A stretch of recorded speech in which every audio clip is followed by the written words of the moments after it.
Now our next question is that what is error boundary in React and what are the problems does it solve? The error boundary is a React component that catches JavaScript error anywhere in their child component tree, log this error and display fallback UI instead of crashing the entire application. It helps in graceful handling unexpected errors within a specific parts of your application and preventing a broken user experience. So error boundary is nothing but one of the component. You need to write that code and and we need to wrap it. Okay, so this will whatever the error you will get through this, it will log the error and display fallback UI instead of getting component means application get crash. Instead of application get crash, it will give some information. Okay, so that is basically error boundary. It's having some limit. It is not allowed in uh, mm, uh, arrow function, or it's having some limitation also. Okay, we'll discuss this later. Now next is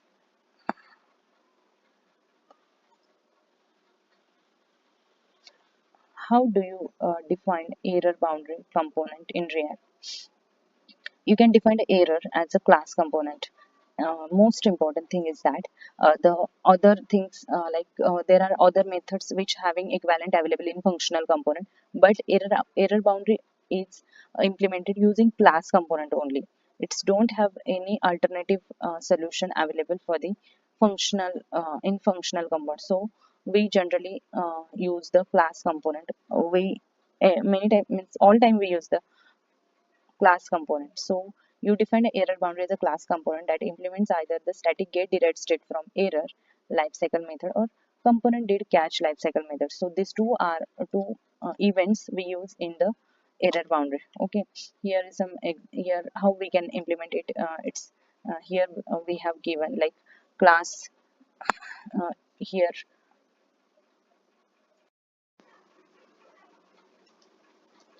So static get derived state from error. So this way we can has error true, and this way we can use the method and we can write a code, and we can render something. So this way we can use our error boundary component, and error boundary we can't as error boundary we can use error boundary only to catch the error in lifecycle method during rendering or constructor or child component, and not allowed in error handling async code and server side rendering. Okay, so this way we can implement the error once again I will explain. As we have class, then class name extend react dot component, then our constructor prop, then super.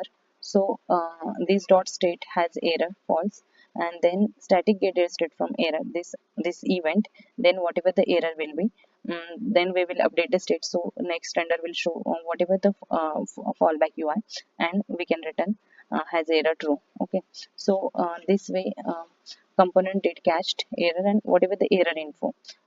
You can also log the error in error reporting server like console dot error, and this way. Okay, and it is not allowed in async code, event handler, and even in error boundary. So next question is how do you manage the state in React. So in React, the state management involves handling data that can change over a time and affect a component's rendering and behavior.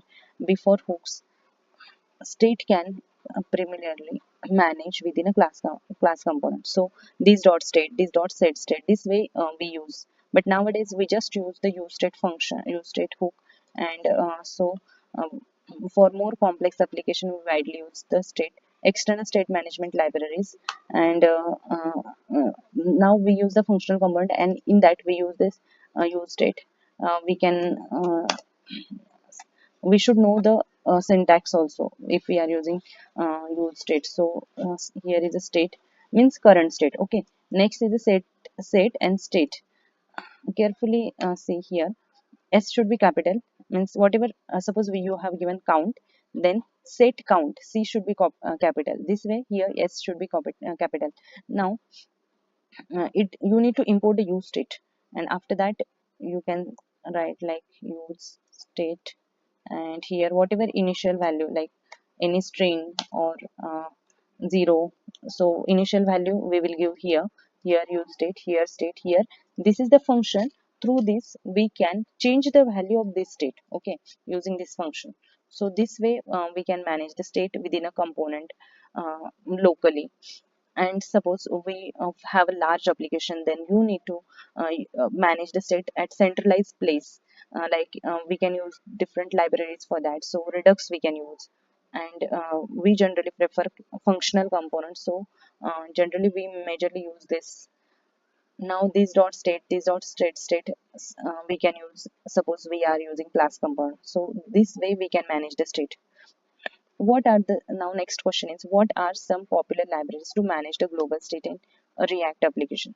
So some popular library for global state management in React includes Redux, a predictable state container that follows a strict unidirectional data flow. Okay, and Context API, a simpler solution for sharing state between a component without explicitly passing props through the every level of componentry. Means what? Suppose we can use the context API. Suppose we have a small application, and suppose we have a large application, we can go with other like Redux.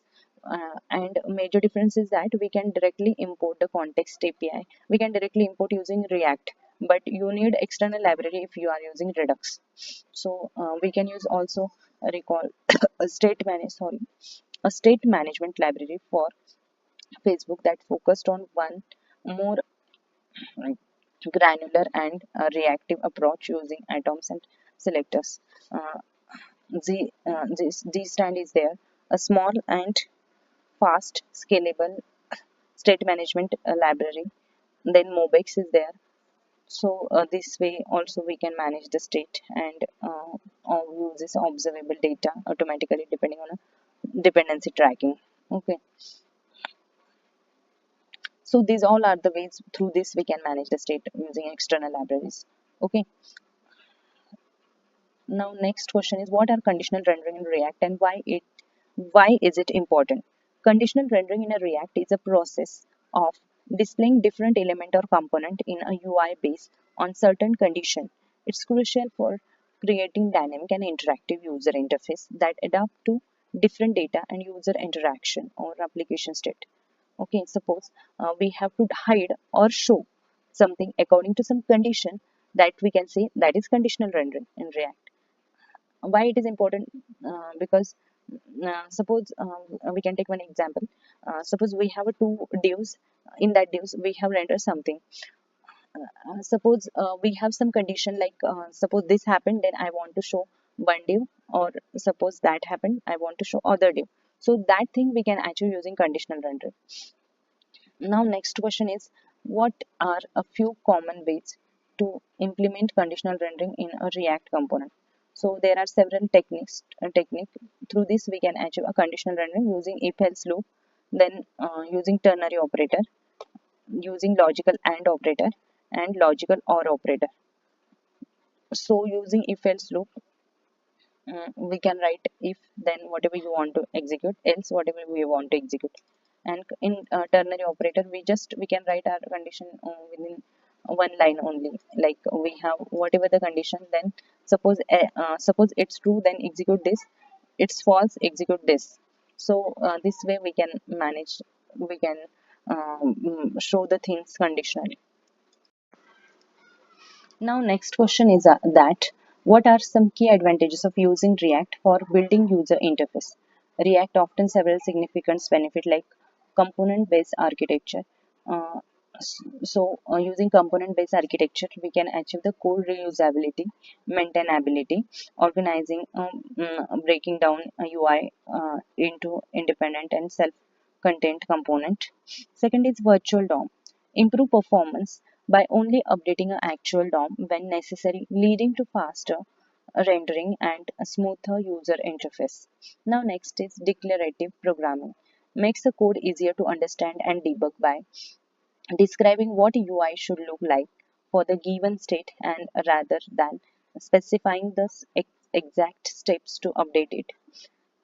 Large and active community provide a ample resources, libraries, tools, and support for developers. Rich ecosystem, a vast collection of third-party libraries and tools available for various functionalities like routing, state management, and testing. SEO friendly. So server-side rendering can be rendered on servers to improve the initial load time and make the content more easier and indexable by search engine. Cross-platform compatibility with the React Native allows developer to build a mobile application for iOS and Android using a same JavaScript and React knowledge. What are primary benefit of using hooks and React functional component? So this is one of the question. Next,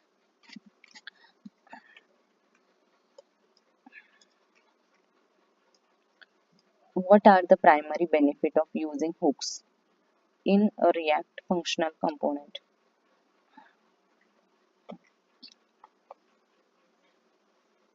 If we are using hooks, then reusability of logic allow you to exactly stateful logic from component so it can be tested or reused. Okay.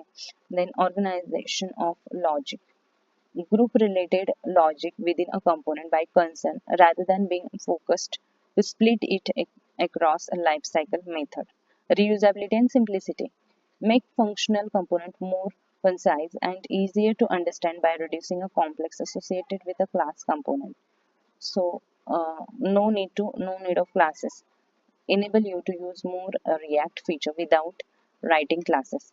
And how can you handle a now next question is how we can handle the button click event, or how you can handle a button click event in React.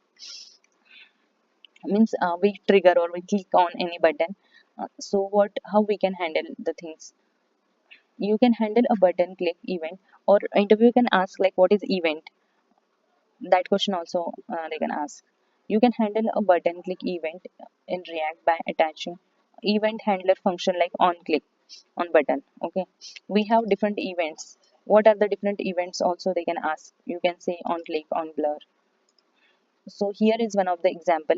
Like we have one button and on click handle click is one of the function which are called when this is the button click me, and it is a one of the method means function written on for on click, that is considered of button click.